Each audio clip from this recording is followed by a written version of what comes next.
देश के दूसरे सबसे बड़े संवैधानिक पद पर बैठे जगदीप धनखड़ ने अचानक उपराष्ट्रपति पद से इस्तीफा दे दिया। वजह बताई गई खराब सेहत। लेकिन सवाल सिर्फ सेहत का नहीं है, बल्कि सियासत की जमीन पर इसकी गूंज सुनाई दे रही है। संसद का मानसून सत्र शुरू होते ही यह इस्तीफा सामने आया और विपक्ष इसे महज संयोग नहीं मान रहा।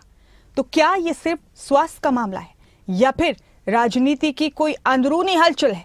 74 साल के धनखड़ का कार्यकाल 10 अगस्त 2027 तक का था, लेकिन अचानक इस्तीफे से कई सवाल खड़े हुए। उपराष्ट्रपति का अचानक इस्तीफा क्या है सियासी संकेत, सेहत या फिर कुछ और? आखिर विपक्ष के मन में क्यों है सवाल? 3 साल से भी कम वक्त में पद छोड़ना क्या सामान्य बात है? क्या धनखड़ के इस्तीफे में पर्दे के पीछे कुछ और कहानी है? 21 जुलाई संसद के मॉनसून सत्र में जगदीप धनखड़ ऑपरेशन सिंदूर पर सरकार की चर्चा की जानकारी देते हैं। is ready for discussion. The government is ready for comprehensive discussion. I will meet with the leaders, settle for a discussion, and I will ensure full-fledged discussion. बतौर राज्यसभा के सभापति जगदीप धनखड़ का संभवतः सदन में आखिरी वक्तव्य जो उन्होंने जस्टिस वर्मा को हटाने के प्रस्ताव के बारे में दिया था। Since the Honorable Law Minister is present here and has so indicated that a similar motion has come to be presented by requisite number of members of Parliament of Lok Sabha. Rajya Sabha में नेता सदन और BJP के अध्यक्ष JP Nadda का वो बयान जिसमें एक फ्रेम में जगदीप धनखड़ नजर आते हैं। ऑपरेशन सिंदूर, Please, देखिए तर्क में अपनी ताकत होती है, चिल्लाने की जरूरत नहीं please, होती। the leader. खड़गे जी ने ऑपरेशन सिंदूर और पहलगाम के डिस्कशन के माइन्यूट डिटेल्स को डिस्कस करना शुरू कर दिया। वह नियम के विरुद्ध इसलिए है क्योंकि आपने 267 में उनको परमिशन दी थी कि वो संवैधानिक विषय पर चर्चा करें। आखिर फिर अचानक ऐसी क्या वजह हुई कि संसद के मॉनसून सत्र के पहले ही दिन देश के उपराष्ट्रपति पद से जगदीप धनखड़ ने इस्तीफा देने का ऐलान किया। has conveyed the resignation of Vice President of India, Shri Jagdeep Dhankad, under Article 67A of the Constitution with immediate effect. अचानक आए इस फैसले ने सियासी गलियारों में हलचल मचा दी है। 2022 में जब जगदीप धनखड़ ने उपराष्ट्रपति पद की शपथ ली, तब माना गया था कि मोदी सरकार ने एक तेज तर्रार और संविधान को लेकर मुखर चेहरा चुना। 3 साल पूरा होने से पहले ही उन्होंने अपने पद से इस्तीफा दिया और वजह बताई अपनी सेहत। राष्ट्रपति को लिखी चिट्ठी में जगदीप धनखड़ ने कहा, स्वास्थ्य की प्राथमिकता और चिकित्सा सलाह का पालन करते हुए मैं भारत के उपराष्ट्रपति पद से तत्काल प्रभाव से त्याग पत्र दे रहा हूं। मुझे संसद के सभी माननीय सदस्यों ने जो स्नेह विश्वास सम्मान दिया वो जीवन भर उनके हृदय में संचित रहेगा। इस महान लोकतंत्र में उपराष्ट्रपति के रूप में मिले अनुभव और दृष्टिकोणों के लिए मैं गहराई से आभारी हूँ। भारत के आर्थिक विकास अभूतपूर्व परिवर्तनकारी दौर का साक्षी बनना मेरे लिए सौभाग्य और संतोष का विषय रहा है। राष्ट्रपति को उनके सहयोग और सौहार्दपूर्ण संबंधों के लिए धन्यवाद। प्रधानमंत्री और मंत्रिमंडल को भी सहयोग के लिए आभार। जगदीप धनखड़ वही हैं जिन्होंने बीते 1 साल में राज्यसभा की कार्यवाही में विपक्ष से कई बार तीखे टकराव किए। वही धनखड़ जो बार बार कहते रहे संसद में मर्यादा चाहिए, अनुशासन चाहिए। Was not transgressing rules. He was trampling the Constitution of India. For this reason, an organization I have said is fully entitled. RSS is an organization which is a global think tank of the highest order.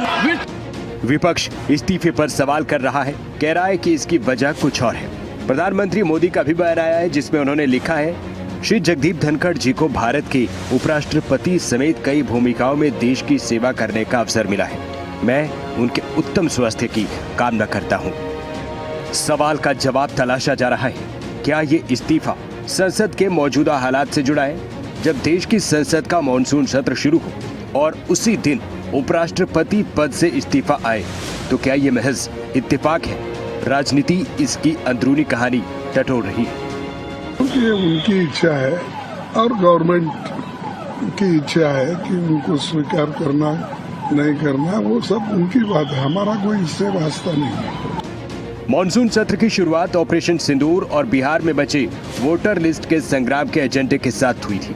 जैसे ही उपराष्ट्रपति का इस्तीफा सामने आया, राजनीतिक focus एकदम बदल गया।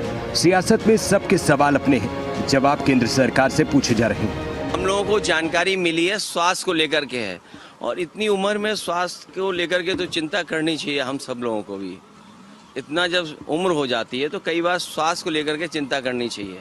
दुर्भाग्यपूर्ण है, क्योंकि वो जिस प्रकार से कल मीटिंग्स में प्रिसाइड कर रहे थे, और आज भी उनका एक मीटिंग राज्यसभा में बिजनेस एडवाइजरी कमेटी का था, और सुनने में आया है कि क्षेत्र में भी उनके प्रोग्राम थे, तो हमारे तरफ से तो हम उनकी अच्छे स्वास्थ्य की कामना तो करते हैं, लेकिन कहीं ना कहीं ऐसा प्रमाण होता है कि केंद्र सरकार और उपराष्ट्रपति के बीच में जो उनका रिश्ता है दोनों के बीच में, वो पहले जैसा नहीं रहा। स्वास्थ्य कारणों से उन्होंने दिया है। मुझे इस सरकार की कुछ चीजें जो बेहद परेशान करती हैं, और मैं अकेला नहीं हूं। ओपेसिटी इनका हॉलमार्क हो गया है, गैर पारदर्शिता। कोई निर्णय क्यों होता है, क्यों कोई व्यक्ति बीच अपने कार्यकाल में इस्तीफा दे देते हैं। अब संसद में कोई ऑपरेशन सिंदूर नहीं पूछ रहा, कोई बिहार नहीं बोल रहा।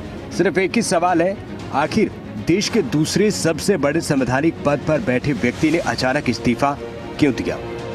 मुझे लगता है कि जो भी हुआ है वो सब सामान्य सा नहीं है, और उनके जैसा अक्खड़ मिजाज का आदमी, जो बीमारी की हालत में भी अगर कभी वो थोड़े बहुत बीमार भी रहे तो वो सदन आ जाते थे और पूरा समय देते थे कुछ चेयर पर, उनका ये कहते हुए कि स्वास्थ्य कारणों की वजह से इस्तीफा दे रहे हैं, मुझे सब सामान्य नहीं लग रहा है। और कम से कम सरकार को इस पर बोलना चाहिए। सरकार बिल्कुल चुप है, और ये चुप्पी जो है वो दर्शाती है कि सब कुछ सामान्य नहीं। चैलेंज कर रहे हैं लोकतांत्रिक मूल्यों को, फिर उसके बाद शाम में आप एडवाइजरी की बैठक रख करके आप अपमानित कर दिया लगातार। तो इस लोकतांत्रिक मूल्यों में जब भारत के 140 करोड़ लोग परेशान हैं, अब मुख्य कानून है क्या? लगातार उनका प्रोग्राम आ गया 2 दिन के बाद। यदि अस्वस्थ होते तो पहले रिजाइन करते या बाद में करते। 3 साल पहले जो चेहरा संसद में संविधान की रक्षा का प्रतीक बनकर आया, वो चेहरा अब सवाल बन गया है। जगदीप धनखड़ ने भले ही सेहत की वजह बताई, लेकिन संसद से लेकर सड़क तक हर कोई एक ही बात कह रहा है, इस्तीफे के पीछे क्या कोई और कहानी है? जगदीप धनखड़ के इस्तीफे की वजह को लेकर बहस अभी जारी है। ब्यूरो रिपोर्ट, खबरें अभी तक।